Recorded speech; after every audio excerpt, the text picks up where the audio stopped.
So thank you again, and I promise this is a very different paper. This is a completely different methodology and a different focus, and I'm glad that the first paper was in the order that it was because this is now a more specific use case and an actual real-time experiment with people engaging with emotion AI, which I'll explain in the methodology. So I'll just, we did this. So you know what emotion AI is now. We know that there are some problems with it. So we can go on to the next slide. So now I want you to imagine that this emotion AI is being used in practice, and it's being used while you're partaking in a job interview. And so during this job interview, there might be a system that is employed, and say it's a virtual job interview, and it's able to detect if you're a good fit for the job based on what you're saying, the way your face is moving. And so these are screenshots from an actual emotion AI system. It's called Inventive AI. Feel free to look it up. It's fascinating. And so it is able to show from video what you're feeling, what you felt during the whole interview. It kind of gives you the breakdown of percentages of how you were feeling. And from there, it's also able to infer these dominant personality traits you might have. And so an employer from this data might be able to say if this person is going to be a good candidate for the job that they're looking for. And so in this paper, we wanted to understand how this would impact hiring. And of course, there's a whole slew of issues with this. The first one we wanted to focus on was disclosure. And so the literature guided us to think about how emotion AI presence in a job interview might produce a chilling effect through discouraging disclosure. If people know that they're being monitored, especially their emotions, this might make them feel like they don't want to say as much as they would have if there was not an emotion AI monitor present. There's also qualitative research that's been done on emotion AI and job seeking, where job seekers are concerned about the use of emotion AI on the emotional labor that they'd have to endure during an interview. So people, when they know that this is present, might feel like they need to adjust their emotions and work harder to be something that the system might want them to be. And similarly, in the same realm of qualitative work, there's been evidence that people see this as unjust. And so this might also have an effect on the way that hiring is done. And so kind of an overarching research question here was, how does the use of emotion AI to evaluate a job interview compare to a non-emotion detecting AI or a human HR recruiter?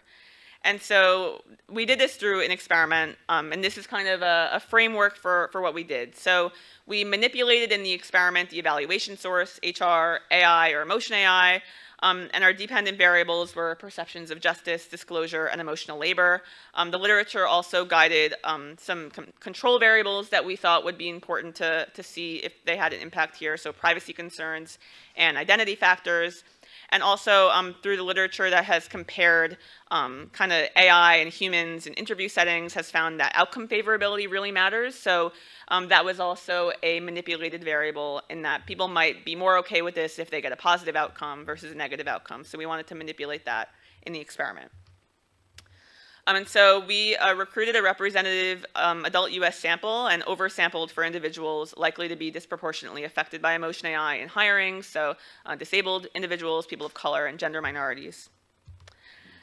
Okay, and so what we did is we basically told participants that we were developing this system and we needed them to engage in this mock interview. And so people actually went through like a real mock interview. And so this is the interview that this is the interface that they saw. Instead of a video recorder, they saw themselves and they went through 6 different questions that we adapted from previous literature. And so depending on what condition they were in, this one being like the emotion AI condition, they were told that they were being monitored by this system.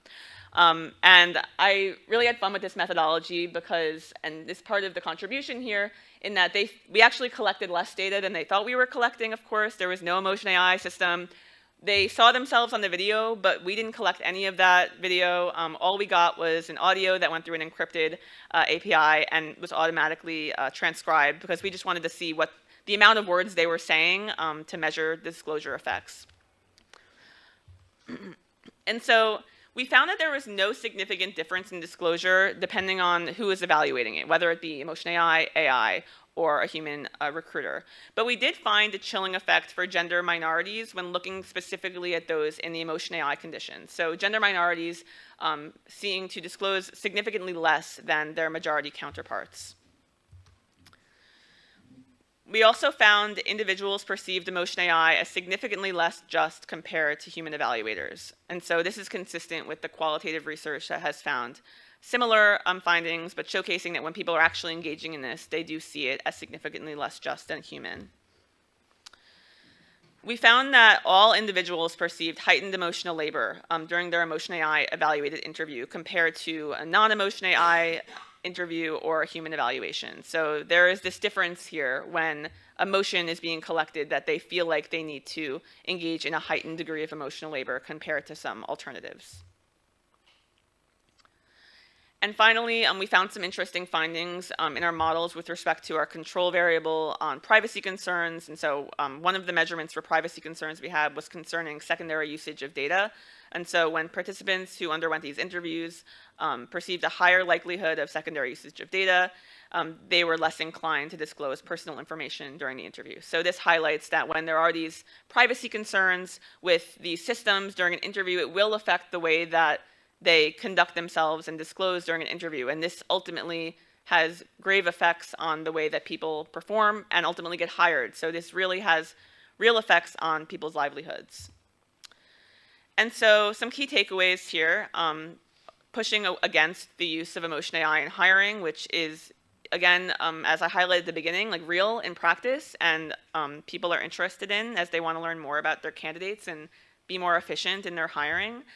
And so from our findings, we see that employers adopting emotion AI for hiring are systematically disadvantaging minority individuals. We find across our different dependent variables of disclosure, emotional labor, and justice that gender minorities specifically and disabled individuals had significantly more negative effects than their majority counterparts. So that is something to keep in mind as these systems might be deployed. We found that there is a low perceived justice around emotion AI, and this suggests that people are uncertain around algorithmic hiring systems. And so this might suggest that there needs to be more transparency, specifically if these systems are going to be used.